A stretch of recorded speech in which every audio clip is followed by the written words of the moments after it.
Bonjour David Caraval, vous êtes vice-premier ministre au gouvernement fédéral pour le mouvement réformateur et bourgmestre en titre de Bièvre près de Jeudine. Bonjour. Bonjour Philippe Clause, vice-président du Parti socialiste et bourgmestre de Bruxelles.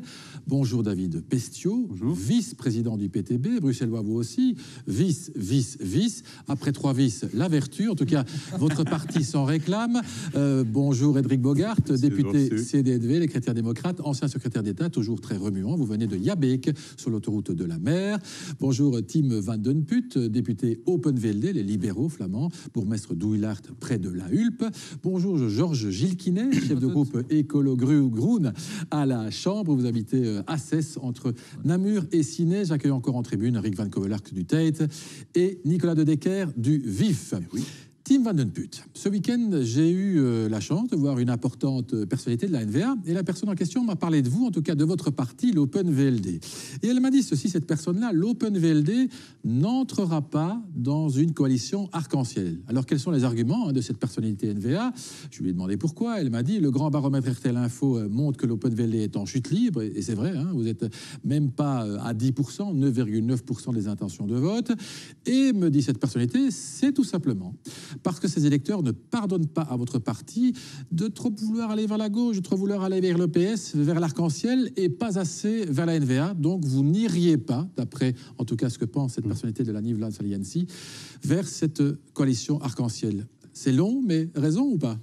C'est bien que quelqu'un du NVA parle de nous. Ah oui, ça je peux vous dire, il parle beaucoup de vous. Et deuxièmement, pour nous, on a toujours dit le contenu, c'est le plus important.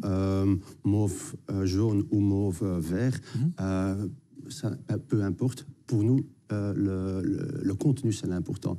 Et je trouve que dans un accord de gouvernement, sans ou avec nous, il faut des lignes très foncées, très larges, très longues, pour que, oui, on a quand même un gouvernement qui a des instruments. Donc finalement, peu importe, c'est ça, c'est quand même une ligne, c'est quand même important. Aujourd'hui, la NVA ou pas la NVA, vous dites au niveau de l'OpenLD, c'est pas ça le problème. Les deux voix sont là. Équidistantes. Et ce sont les informateurs, enfin, qui vont quand même clarifier ces deux voies, et puis c'est à nous de choisir. Enfin, c'est quand même une évolution très importante, hein. Vous ne disiez pas cela il y a quelques semaines, et vous étiez d'ailleurs, M. Van Den Put, vous plutôt vu dans le camp de ceux qui voulaient que votre parti aille avec la NVA. Si vous dites ça, c'est quand même un élément important. Oui, c'est vrai, mais quand on voit ce que les gens dans les rues ont besoin, c'est un programme socio-économique.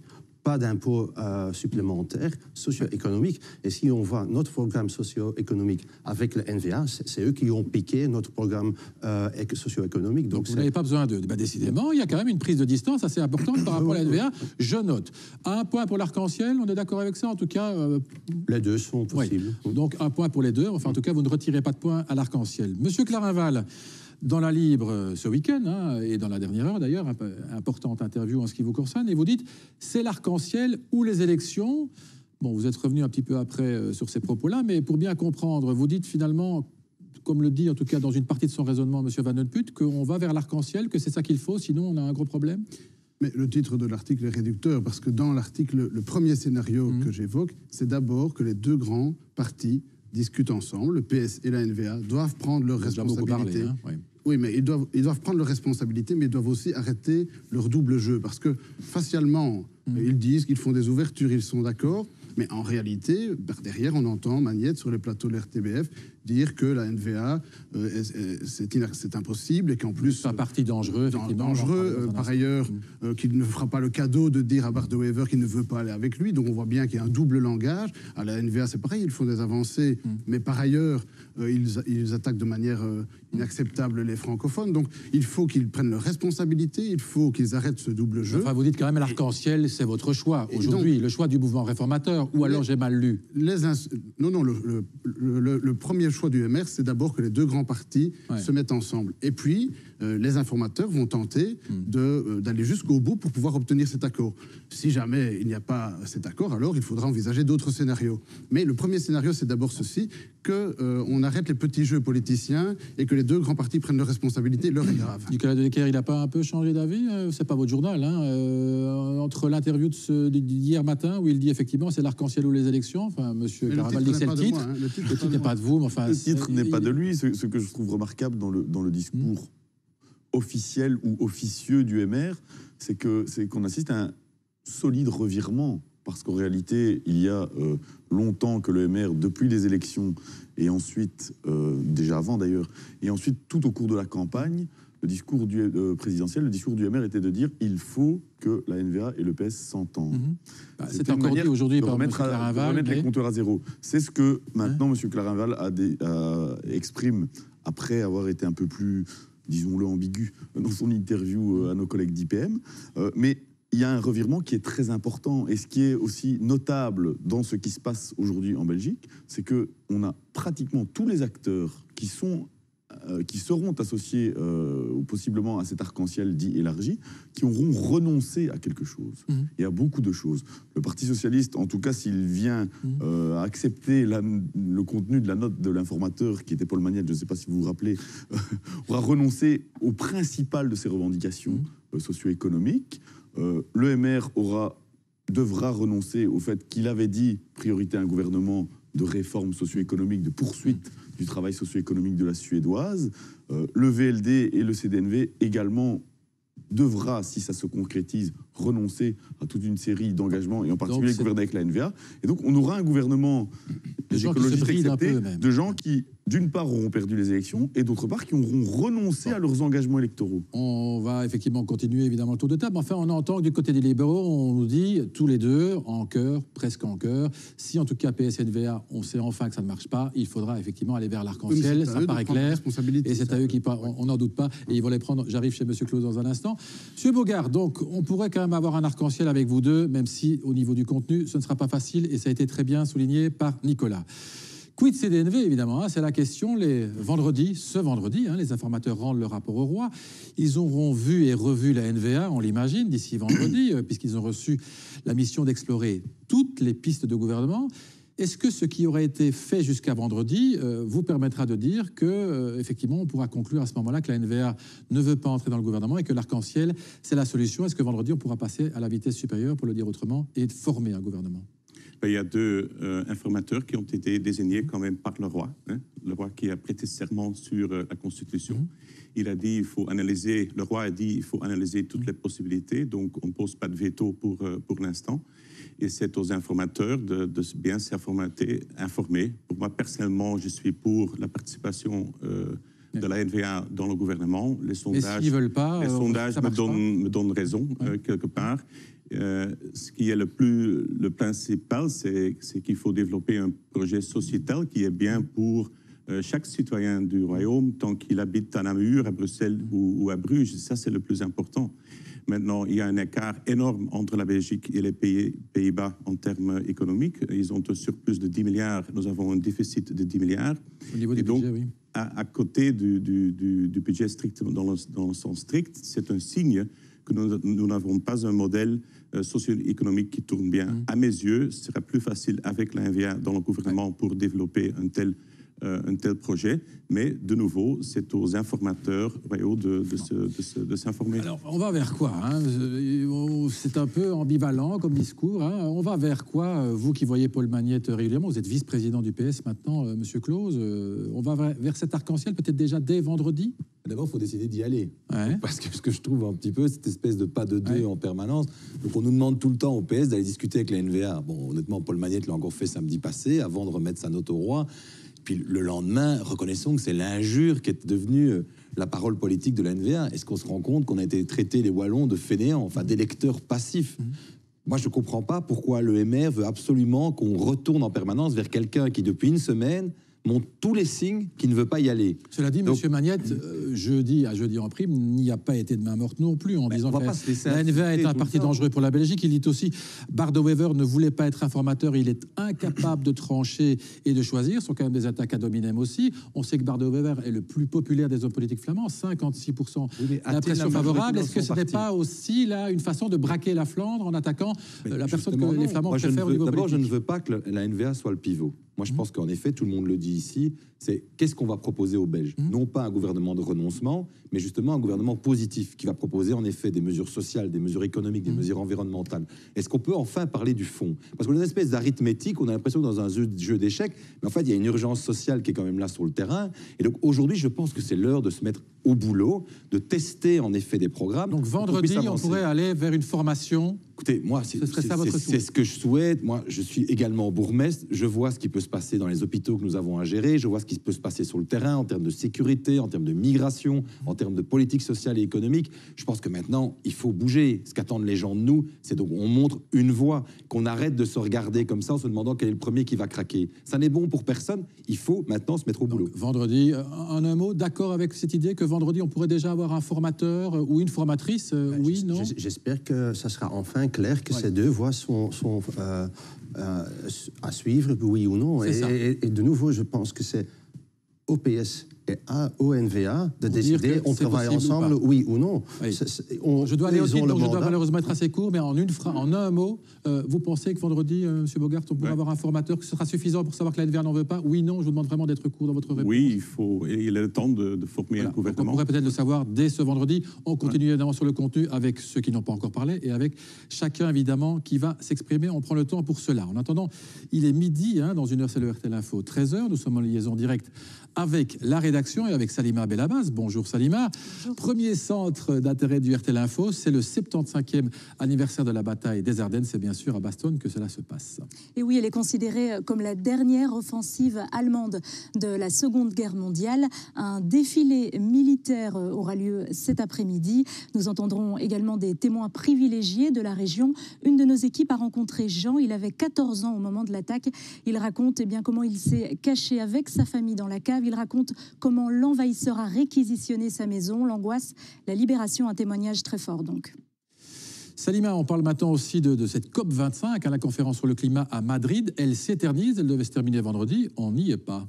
Et oui, on attend l'atterrissage, la séance plénière de la conférence de l'ONU pour le climat se poursuit. Évidemment, on attend qu'elle réponde à l'urgence climatique. Si on ne fait rien, le mercure pourrait grimper jusqu'à 4 ou 5 degrés d'ici la fin du siècle, avec les conséquences dommageables que cela pourrait impliquer pour la planète. Enfin, la Noël des animaux. Et oui, eux aussi ont droit à leurs cadeaux. Le Père Noël ne les oublie pas. Aux petites attentions de circonstance, à Liège, un marché de Noël leur est même consacré ce dimanche.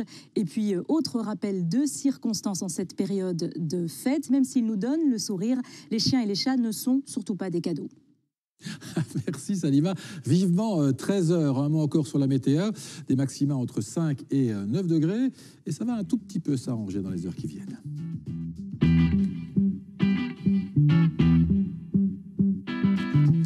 Et nous reprenons ce débat essentiel sur l'arc-en-ciel. Comment sera-t-on à former un vrai gouvernement fédéral ce vendredi ou votera-t-on dans les mois qui viennent? On a l'impression que, en tout cas, de ce côté-là de la table, ça commence à se débloquer et qu'on pourrait avoir un formateur. C'est votre avis aussi, Georges-Gilles Quinet Il est temps, monsieur de Boursu, il est temps d'arrêter de se mentir et de mentir aux gens. Enfin, je veux dire, pour nous, les choses sont claires. Elles étaient claires déjà dans la campagne électorale. Il y a eu un débat entre Jean-Marc Nollet et Bart de Wever, avec une incapacité à travailler ensemble, à avoir un projet commun. Les questions climatiques sont essentielles pour nous. Regardez ce qui se passe à la COP ici. C'est la ministre NVA du climat en Flandre qui bloque la position de la Belgique. La question du respect des droits humains, elle est essentielle. La question de la solidarité entre tous les Belges. Pas plus tard que jeudi, la NVA fait une déclaration au Parlement pour dire sur un texte du Vlaams Belang qui ne va pas assez loin par rapport à la scission de la sécurité sociale. Donc les choses sont claires. Soit on fait un gouvernement avec la NVA sans les Verts, c'est respectable en démocratie, soit on fait un gouvernement avec les Verts sans la NVA, et les choses sont claires. Et je pense que Bart de Wever lui-même ne veut pas non plus. Ce qu'il veut, c'est pourrir la situation, rendre les choses plus compliquées pour les autres partis flamands. Il veut la fin de la Belgique, il prépare déjà l'opposition face à un gouvernement composé d'autres partis que le sien. Et donc moi, je pense qu'il faut rassembler les partis raisonnables, les partis responsables autour d'un projet commun, y compris avec des réponses socio-économiques. J'entends ce que disent les collègues flamands, M. Van de Putte, M. Bogart, en disant Nous avons des Et il y a soucis en moyen de matière négocier avec économique. eux? Vous êtes plus à Je gauche pense qu'il y a qu'eux, moyen hein. et que chaque parti D'accord. devra renoncer à certains éléments de son vous programme, êtes prêts? y compris les écologistes. Alors nous aurons des exigences fortes sur des questions qui sont essentielles, le climat, la biodiversité, la solidarité, mais la transition économique qui est liée à ça va aussi créer de l'emploi, créer de la prospérité. Et nous sommes prêts à y aller. Nous avons été constants par rapport Avec à ça. le CDH ou sans le CDH? Ce sera une petite question. Mais ça, on verra. Moi, je suis d'accord avec un élément qui a été dit, c'est Ouais. qu'à 76, ce n'est pas Oui, mais enfin, si possible. CDNV est là, et vous êtes plus que Et donc, 76, il il y a pas de faudra souci. un parti ou l'autre pour compléter. Monsieur Et Clause par rapport à la Flandre, essayer de s'approcher au maximum. Donc, avec le CDNV, puisqu'il faut presque une majorité d'une en majorité. Flandre, avec le CDNV, c'est presque possible, 42 sièges en tout cas sur 89. Avec le CDH ou sans le CDH en une phrase? Si à un moment donné j'entendais que mercredi dans notre chaîne que Maxime Prévost était plutôt ouvert, donc voyons un peu pour voir des majorités larges en effet, mais ça c'est un peu trop tôt pour le dire, mais il faut exclure personne en tout cas, ça c'est Il l'a clair. dit sur Bel RTL aussi. Pardon. Ce qui est sûr, et j'en viens à vous, M. Pestiot, c'est que Bart de Wever reparle, hein, on en parle beaucoup, lui en tout cas il commence à reparler, et ce lundi il a effectivement estimé que les réformes que proposait Paul Magnette, mais les francophones en général, profitaient aux Wallons, mais étaient surtout payés par les Flamands. On le réécoute et puis vous répondez. En Flandre, on doit prélever des milliards d'impôts pour soutenir les électeurs passifs du sud du pays. Est-ce que là, on n'est pas dans un jeu un peu compliqué, un peu embêtant? Et je me demanderai évidemment aux Flamands autour de la table de réagir. Ça vous inquiète, ce genre de déclaration, M. Pestiot? Bien sûr, mais ça, c'est de l'huile sur le feu typique de Bart de Wever, qui a fait un hold-up électoral le 26 mai, parce qu'il a mis le thème du confédéralisme sur la table, alors que ce n'était pas du tout une préoccupation des électeurs, y compris ceux de la NVA et du Vlaams Belang, au premier point. Mais je voudrais revenir sur ce qui a été dit, parce que c'est assez hallucinant ce que j'entends quand on parle de sondage. Moi, j'ai regardé les sondages. Déjà, c'était une claque pour les partis traditionnels et la NVA au moment des élections. Mais maintenant, ils ont la coalition dont on parle avec la NVA, dont M. Bogarpa, perd 11% par rapport aux élections. Celle qui est proposée de l'Arc-en-Ciel perd 7%. Et moi, ce que je vois avec la note de M. Magnette, donc évidemment, je ne suis pas d'accord du tout avec M. de Wever, on est un parti unitaire. Mais ce qui m'inquiète aussi dans la note de M. Magnette, c'est que des marqueurs forts qui sont demandés par la population, pas seulement par les électeurs du PTB, la question de la pension à 1 500 € et le retour de la pension à 65 ans, qui sont des choses qui sont soutenues par plus de 80% des Belges. L'impôt sur la fortune, tout ça n'est visiblement plus dans cette note. La TVA à 6%. Donc les choses au terrain socio-économique qui peuvent unir des Belges et dans lequel donc, il y a une étude qui a été faite par 5 universités qui l'a montré, voici, ça ce sont les thèmes qui unissent le plus les Belges aujourd'hui. Et on risque que des gens qui ont perdu largement les élections demandent aujourd'hui, et j'ai entendu M. Clarinval, j'ai lu M. Clarinval ce week-end, on veut garantir qu'on garde les politiques de la Suédoise. Or, les politiques de la Suédoise, un seul exemple, la sécurité sociale, le tax shift, etc. Vous n'en êtes pas. C'est 5 milliards en moins. D'accord. Mais donc, effectivement, vous avez abandonné beaucoup de choses importantes. C'est vrai que l'impôt sur la fortune, par exemple, ne se retrouve pas dans la note de M. Magnette parce que les Flamands n'en voulaient pas? Un, il s'agit d'une note d'un informateur, c'est pas la note du programme du Parti Socialiste, on n'est pas encore rentré en négociation. Deux, sur l'âge de la pension, je vous rappelle que la pension à 1 500 € est dedans, on explique qu'il faut augmenter les bas salaires à travers les partenaires sociaux, on veut travailler également sur la pénibilité. Donc je peux vous dire que le Parti Socialiste n'a encore renoncé absolument à rien, qu'on est extrêmement combatif par rapport à ça, déjà, et qu'aujourd'hui... La pension à 67 ans, effectivement, vous l'acceptez. Je pense, ça a été dit par M. Magnette. Soit à un moment donné on décide de se mettre autour de la table et on vous a plusieurs fois invité et vous n'y venez jamais. Si, vous essayez de trouver une solution. On n'abandonne êtes... pas nos principes, ça c'est autre chose. Oui, mais vous faites déjà attaquer effectivement sur votre gauche. Mais on le fatalement. sait, on le connaît. Le principal ennemi du PTB, c'est le PS. Non, nous, notre principal allié, c'est la population et le pays. On veut trouver une solution pour ce pays. On veut se mettre autour de la table pour parler sans injure. Ce que vous avez entendu de M. de Wever est simplement idiot et scandaleux. Moi, je suis bourgmestre de Bruxelles, je suis bourgmestre de la capitale des deux parties du pays. Je dois en permanence tenir compte, en effet, de la communauté néerlandophone. Je viens de le faire encore la semaine passée, notamment par rapport à la culture néerlandophone. Et je dois tenir compte des francophones. C'est ça que je veux pour la Belgique. Pas un pays qui se divise, mais un pays qui construit. Alors, je voudrais quand même aller justement sur M. Bogart et M. Van Den Put. Quand M. De Wever dit effectivement c'est bien beau, moi j'ai l'impression que ça vit quand même en Flandre, cela. C'est bien beau de faire des réformes, mais que c'est quand même toujours, à la fin du compte, les Flamands qui payent. Ça vit, c'est votre avis? Je vais le demander à M. Bogart dans un instant. M. Van Den Put en un mot, M. Bogart après. Il y a des transferts, mais il y a aussi des transferts en interne en Flandre.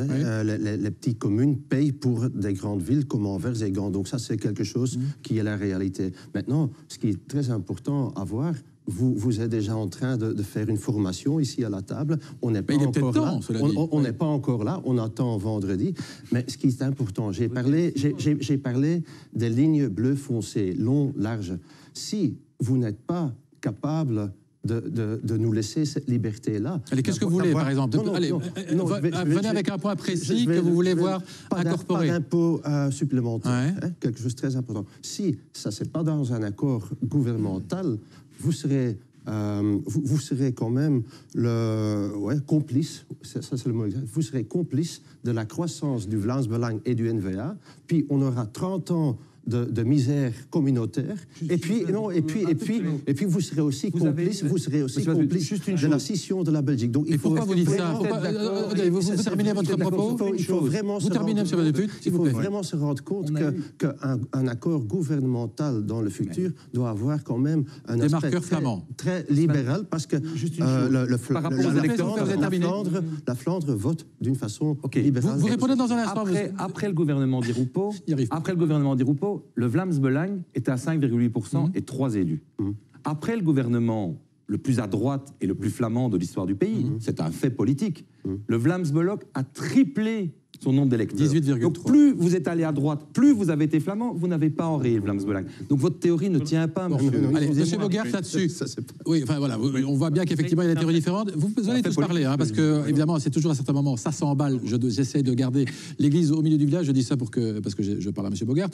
En un mot là-dessus, vous êtes d'accord avec sa vie en Flandre, cette idée que les belles réformes, les réformes un peu sociales, c'est finalement les Flamands qui payent pour les Wallons, et c'est un problème ou pas? Non, ça c'est un peu exagéré. Et je crois que les déclarations de M. De Wever, je ne les ferai pas. Je crois que battre la future mariée et puis demander de la marier, c'est dans la plupart des cultures de l'Occident est un peu étrange. Et donc, pour moi, ce qui compte, c'est la vraie solidarité. C'est donner l'opportunité à chacun d'améliorer ses conditions de vie. Et on pourrait faire ça en déidéologisant, rendre moins idéologique certaines discussions, par exemple sur le minimum salaire. Moi, je suis porte-parole de centre-droite de mon parti, mais en même temps, j'ai dit il faut faire quelque chose. Il faut augmenter le net de chaque travailleur en Belgique jusqu'à 10 € par heure. Comme ça, ils ont 400 € par semaine et 1 600 € par mois. Comme ça, on peut construire quelque chose dans la vie. Comme ça, on peut aussi éviter les discussions qu'on a eues en France avec les Gilets jaunes, où les manifestants tapent sur le palais. C'est plus dans la note. La montée du salaire de 9 à 14 € n'est d'ailleurs plus dans la note. Mais ce n'est pas le brut, c'est le net qui compte pour les gens. Et donc, je plaide pour que l'État subventionne les bas salaires, pour que le net augmente. On voit effectivement c'est complètement différent de la discussion des 14 avec... Monsieur Clarinval, là-dessus, parce que c'est important ce qui est dit, évidemment, pas d'impôt. On va voir évidemment comment l'autre partie de la table réagit. Pas d'impôt supplémentaire, dit monsieur Van Den Put au niveau des libéraux flamands. Vous dites la même chose? Je suis d'accord avec Tim, évidemment, mais je voudrais dire 3 choses sur la note. Elle pose problème. Tout d'abord, je suis étonné que le PTB parle de la note, puisqu'il ne l'a jamais eu. Enfin, il a presque tout le monde. Qu'il puisse en parler. 2, la note Magnette pose problème sur le fond et sur la forme. Sur le fond, tout d'abord, on voit très bien que c'est une note qui est très marquée à gauche et qui n'est pas de nature à attirer ni les partis libéraux, ni les partis comme la NVA. Donc on voit très bien que même dans le fond de la note, Magnette utilise cette méthode pour repousser la NVA. Donc là, il y a aussi un message. Et sur la forme, en excluant, alors qu'il est informateur, il doit parler avec 10 partis, et il exclut automatiquement des partis comme le CDNV. Non, il n'exclut pas le CDNV quand même, il a parlé avec lui. Le CDNV n'a pas été invité à la réunion des 6. Et donc c'est un fait. Enfin, M. Magnette s'est expliqué en disant que... Le CDNV n'a pas voulu venir. On ne peut pas demander à la CDNV de laisser la NVA à côté au moment où le vote essayer d'analyser toutes les possibilités. Vous terminez. Se comporte donc comme un formateur sans avoir sur le fond et sur la forme un appui des partenaires futurs. Et donc, ça, c'est une erreur de la part de Paul Magnette, manifestement. Allez, pas de nouveaux impôts, M. Gilles-Killet, vous allez parler de M. Pessiot. Si on veut y arriver, il faut arrêter les propos incendiaires, les provocations, les caricatures. La note de M. Magnette, c'est la note de M. Magnette. Les écologistes ont aussi des éléments à redire par rapport à son contenu. Quand nous commencerons une négociation, nous serons à la table et M. Van de Putte veut des lignes bleues. Ben moi, je vais vous dire quelque chose, je voudrais des lignes vertes. Mais j'ai la conviction qu'on y arrivera si chacun s'y retrouve. Et nous devons avoir un projet commun et positif. C'est pour ça que nous parlons, nous, écologistes, d'un plan A pour l'avenir de ce pays. Parce qu'il y a des indicateurs démocratiquement qui sont vraiment inquiétants. Le dernier sondage, le résultat des élections, la montée des extrémistes, et en l'occurrence des extrémismes de droite, moi, ça ne me plaît pas et j'ai envie, en tant que démocrate, de trouver une solution pour les ramener à un score beaucoup plus raisonnable. Vous pensez que l'arc-en-ciel va plus les ramener à un score beaucoup plus raisonnable? Le fait d'avoir des partis... M. Van de Putte dit, si on va trop à l'encontre de la flanque, finalement, on va pousser ces partis, aussi bien le LVA que le LVA. Le fait d'avoir autour de la table des partis responsables qui décident de travailler ensemble, qui décident de trouver des compromis positifs avec lesquels chacun peut vivre et qui répondent aux urgences qui sont là aujourd'hui. Les urgences, c'est quoi? C'est le climat, Madrid, c'est la cohésion sociale, aussi d'avoir un budget équilibre. C'est la question de la transition de notre économie vers un modèle qui est plus durable et qui va créer des emplois. C'est la question. Comme vous dites chaque fois la même chose à cette table, je vais devoir vous arrêter. Bon, votre réponse là-dessus? C'est le respect des droits humains. J'espère que vous êtes d'accord avec nous. J'espère que vous n'êtes pas... On va parler de Zakia Khattabi dans un instant. Je vous en prie. On est pour l'écologie chez nous. On veut produire de l'énergie, mais la question est l'immigration. Et là, il y a une distance énorme entre les Verts, entre écolo et CDMV. Est-ce qu'on va vraiment vers un concept d'ouvrir les frontières ou est-ce qu'on dit l'immigration va trop vite vis-à-vis de l'intégration et est-ce qu'il y a une correction à faire? C'est ça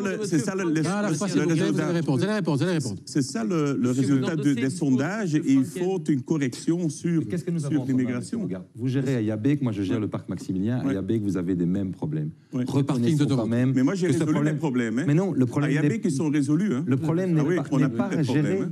Et comment vous avez fait? N'est pas géré.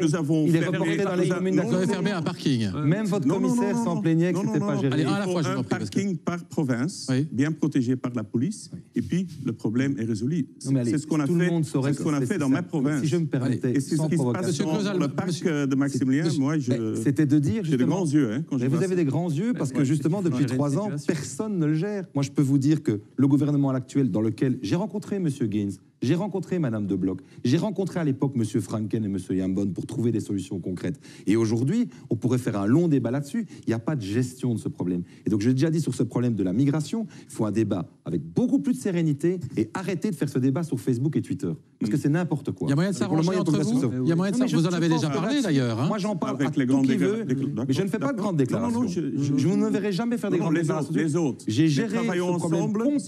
Je rentre la population. Et on a des réunions où là-dessus, il faut que le gouvernement belge se trouve dans une politique d'humanité et dans une politique également qui fasse respecter la loi et une certaine ordre. C'est vrai. Mais arrêtons de nous envoyer des invectives. Moi, je le gère mieux que toi. On se met au boulot et on trouve une solution. Allez, monsieur Pessiot a vraiment très peu parlé. Vous êtes finalement presque... Vous allez peut-être être la seule opposition du côté francophone, d'ailleurs. Ce qui sera... Voilà, surtout si le CDH monte. On n'a pas entendu la réponse ici. Ça va être super pratique, ça. On devra vous inviter, sinon on n'aura pas d'opposition. Peut-être, mais en tout cas, je pense surtout que ce que j'entends ici est assez fort. Parce qu'on parle de pas d'impôt. C'est le gouvernement qui a fait augmenter la TVA de 6 à 21%. On parle de budget à l'équilibre, on a 11 milliards et on crée maintenant une norme dans la sécurité sociale qui va aggraver ça. Donc je trouve que c'est assez grave que des partis continuent, alors qu'ils ont été sanctionnés par l'électeur, à défendre coûte que coûte cette vision des choses. Moi je pense qu'on est, de ce que j'entends ici autour de la table, et ce que j'entends aussi dans la rue, c'est que les gens en ont marre de ces querelles où les gens se tapent et on ne parle pas des problèmes qui concernent les gens. Alors la fois dernière, il n'y a pas eu de coalition pendant 541 jours. Enfin, remettons pas. 541 jours.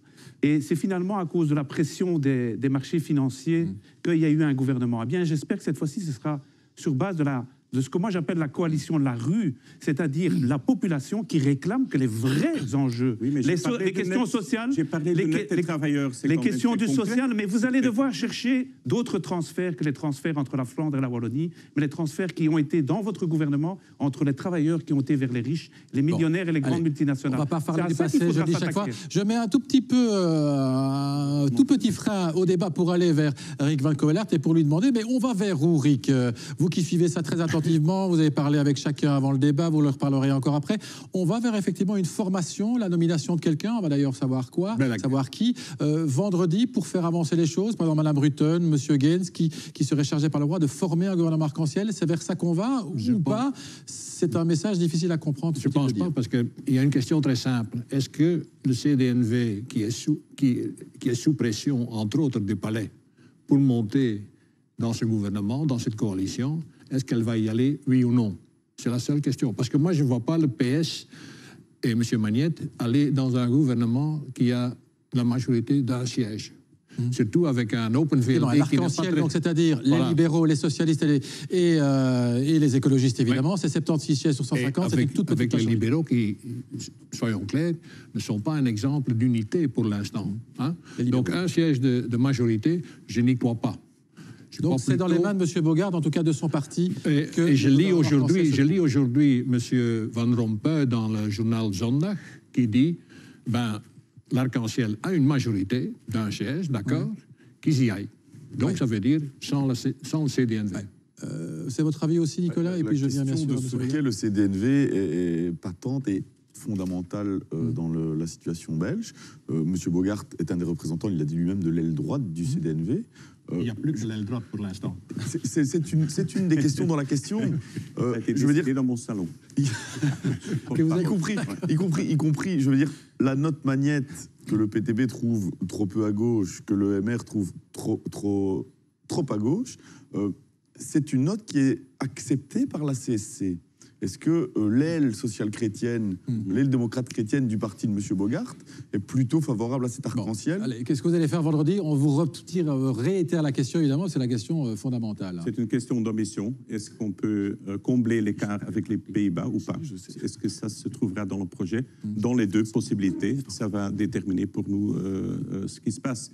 Il y a une grande majorité de Flamands qui sont sociaux, mais peut-être pas socialistes, qui sont entrepreneuriales, mais pas capitalistes, qui aiment la Flandre, mais qui ne sont pas nationalistes. Et pour eux, la question est quelle coalition? On verra. C'est aux informateurs de... Vous ne vous engagez pas beaucoup quand même. Hein non. Ouais. Donc, oui, je n'ai rien dans les poches aujourd'hui. Oui, c'est ça. Donc ça reste très difficile de lire ça. On va parler évidemment aussi du cas de Mme Khattabi, hein, car effectivement, ce vendredi, l'arc-en-ciel a eu très chaud. Le Sénat devait voter la nomination de Zakia Khattabi, l'ancienne présidente d'Ecolo, comme juge à la Cour constitutionnelle. Sauf qu'effectivement, pas mal de Flamands, même ceux qui allaient éventuellement faire partie de l'arc-en-ciel, et le MR, ont estimé que Mme Khattabi était un peu trop favorable à l'ouverture des frontières et donc allait ne pas voter finalement pour son acceptation à la Cour constitutionnelle. Sabine Laruelle, président du Sénat pour le mouvement réformateur, a reporté le vote, de sorte que le problème est reporté. Mais vous deux, M. Van de Putte, vous auriez voté, vous êtes membre de la Chambre, hein, vous n'êtes pas membre du Sénat, mais enfin vous êtes un membre important de l'Open VLD, vous auriez voté pour ou contre Mme Khattabi à la Cour constitutionnelle? La position de notre parti, c'est très simple. On est pour l'instant contre, parce qu'au niveau contenu... Pourquoi ce qu'elle a fait dans l'avion, ça c'est une chose. Non, on parle de l'avion. Non, mais s'il vous plaît, vous allez répondre. Ça c'est une chose. C'est quoi cette histoire d'avion? Donc c'est un avion qui va vers Tunis.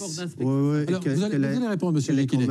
Donc, je répète, je reprends les faits pour que chacun comprenne. Donc il y a un avion qui s'en va vers Tunis. Mme Khattabi est là comme passagère lambda.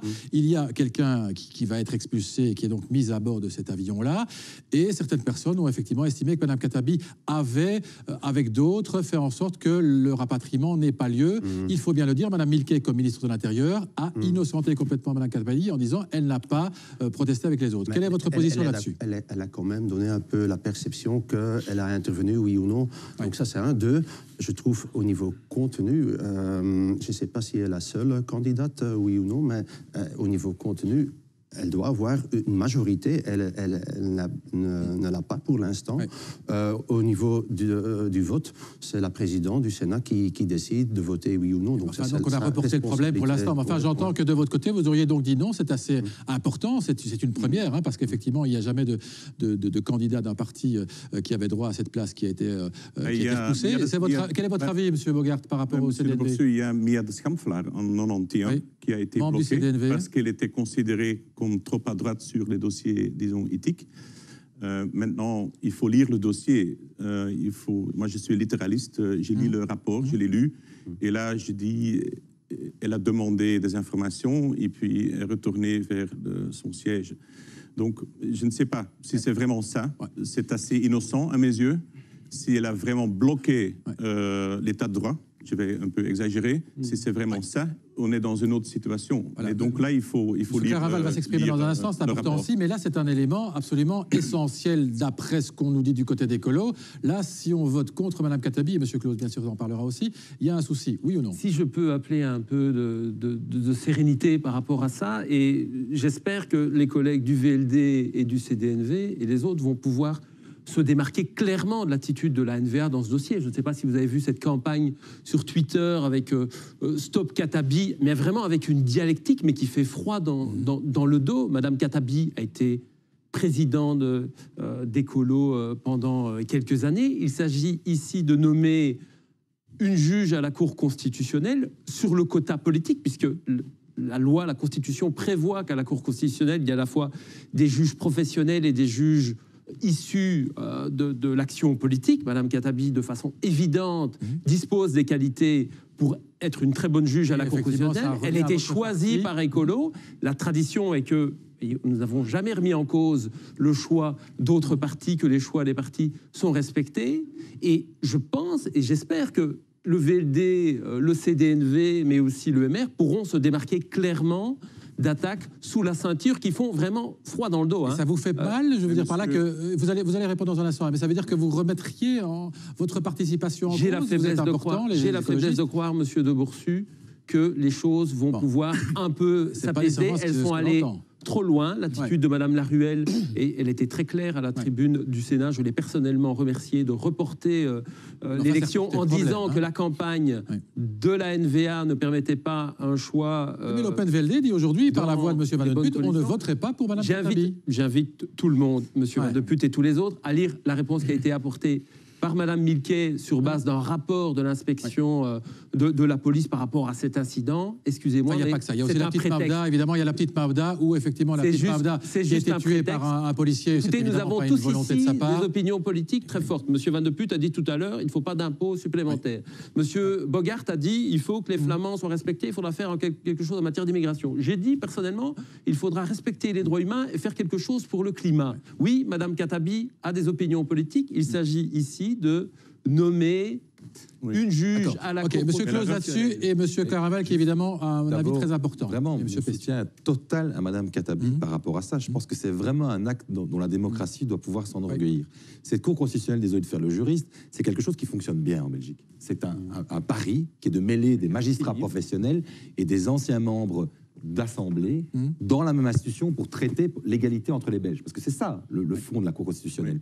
Madame Khattabi, si elle avait été, par exemple, avec des gros dossiers judiciaires, une condamnation pénale, des choses comme ça, bon, on aurait pu peut-être un peu discuter. Ici, on lui reproche, dans le fond, un activisme politique. Et il y a d'autres actions politiques sur lesquelles je ne suis pas d'accord avec Mme Khattabi, elle ne fait pas partie de mon parti. Mais là-dessus, ne pas la désigner, franchement, le signal qu'on envoie aux gens... C'est un signal extrêmement négatif. C'est de dire justement, dans cette institution qui fonctionne bien, dont la jurisprudence est reconnue par tous, par toutes les cours et tribunaux, cette Cour constitutionnelle, elle fonctionne. Dans ce pays, il y a suffisamment de dysfonctionnement que pour dire aussi quand ça fonctionne. Madame Khattabi, elle doit siéger comme juge. C'est une nomination politique. Hein? Mais oui, elle a refusé d'être dans un espace avec le premier parti en Flandre. Elle a dit, je ne veux pas être dans un espace. Mais oui, et puis il faut être impartial dans toutes les décisions. S'il vous plaît. Est-ce que vous pensez que les juges vont tous voter? Ça n'empêche pas leur impartialité. Tous les juges ont une opinion politique. Quand vous devenez membre de la Cour constitutionnelle, vous savez, l'ancien président de mon parti, Thierry Gillet, est membre de la Cour constitutionnelle. Je peux vous dire que Thierry Gillet, quand il était chef de groupe, a eu des positions... Mais on ne demande pas qu'il soit sympa, on ne demande pas que Mme Khattabi soit sympa. Elle est... Il faut soutenir... S'il vous plaît. Alors, M. Caraval, attention, on ne vous entend plus, mesdames, messieurs, car... Enfin, surtout, messieurs, je vous prie de m'excuser. Voilà, les partis nous envoient des hommes et que on est très content de vous avoir. On a eu beaucoup de femmes et on en aura encore, on en avait beaucoup dans le débat précédent. M. Caraval, au niveau du MR, vous aussi, vous avez quand même laissé entendre que vous ne voteriez pas pour Mme Khattabi, qui est effectivement aussi sur l'affaire Mavda, cette petite fille qui a effectivement été tuée par une balle perdue sur l'autoroute de Wallonie, c'était l'an dernier, où elle a effectivement dit finalement j'en veux plus au gouvernement fédéral qu'à la police. Vous voterez vous abstiendrez par rapport à sa nomination? Le vote est secret, première chose. Deux, le MR attendez, laissez-moi. Le MR se démarque totalement de la campagne de dénigrement de la NVA, ce qui est scandaleuse. Et enfin, vous s'abstiendriez. Le MR se démarque totalement de cette campagne scandaleuse. Maintenant, rappelons quand même que Mme Khattabi n'est pas juriste et que les écolos seraient les premiers à nous critiquer si nous faisions cela, nous. Et donc, donner les leçons, parfois, il faut aussi se rappeler que pour siéger à la Cour constitutionnelle, être juriste, c'est quand même la base. Et ensuite, c'est vrai que le profil de Mme Khattabi est quand même controversé. Il ne faut quand même pas se cacher. Donc, vous abstiendriez, soyez clair. On est plutôt de tendance à aller vers une abstention. Ça veut dire qu'elle ne serait pas élue? Puisque si vous abstenez et l'Open VLD voterait peut-être contre, quand j'entends sur la pub, elle n'aura pas suffisamment de voix puisqu'il en faut. Le chef de groupe à la Chambre a proposé à Mme Khattabi de ne pas poser sa candidature. Nous avons voté pour Yasmine Kerbash il y a 15 jours à la Chambre. Alors, vous allez intervenir là-dessus parce que je dois malheureusement, et je vous prie de vous interrompre, de m'excuser de vous interrompre, monsieur Pestiot, pour de la publicité, mais vous savez que c'est important aussi. Toute petite pause, on se retrouve juste après pour terminer. Juste avant. PTB interrompu par la...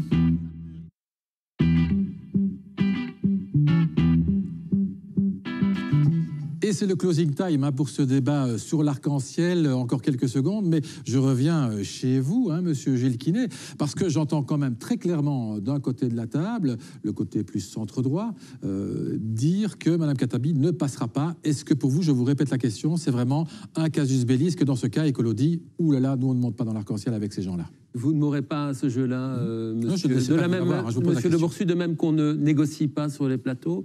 Moi, avec les écologistes, j'ai appelé à plusieurs reprises à la responsabilité, au calme et à la détermination. Je pense que les personnes qui nous regardent, ce qu'elles et ils souhaitent, c'est la formation rapide d'un gouvernement. Vous êtes prêt pour cela à sacrifier Mme Khattabi? Parce qu'à un moment donné, je dois vous le demander.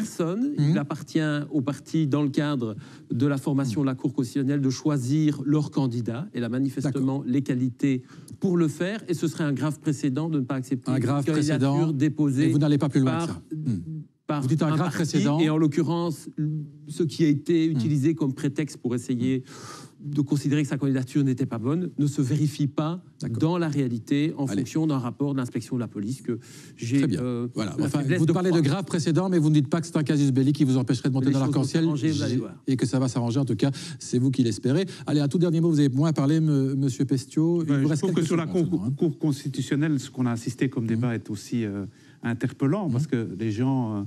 on nomme visiblement par marchandage politique. On vote de manière générale, on vote par marchandage politique pour la Cour constitutionnelle et on n'a pas la possibilité d'avoir des interpellations, d'avoir des auditions par rapport à ces juges. Maintenant, dans la question de Mme Khattabi... Dans la question de Mme Khattabi, c'est évident que ce qui est en train de se faire, c'est un règlement de compte politique qu'on n'a pas connu, par exemple, quand Fintje Moerman du Open VLD est venue et qu'elle s'est recasée et qui a pris des positions très nettes aussi. 10 secondes, Nicolas, pour terminer. Aux deux libéraux qui se trouvent à cette table, est-ce qu'ils préfèrent que Zakia Khattabi soit juge à la Cour constitutionnelle ou vice-première ministre dans un gouvernement avec eux? Voilà. Parce que le choix, c'est à peu près celui-là. Il rit, donc je vais accepter le fait qu'il ne réponde pas, mais c'était une excellente question. Voilà, vous avez dit quoi, monsieur Clarinval? Non, rien, c'était parfait. D'accord. Bon, si vous voulez parler, n'hésitez pas. Merci en tout cas, merci à tous, bien sûr. Bonne chance à tous. On attend évidemment tous ce gouvernement. Et maintenant, sus au secret le plus mal gardé du pays, le fait que le roi Albert soit bel et bien le père de Delphine Boel. Car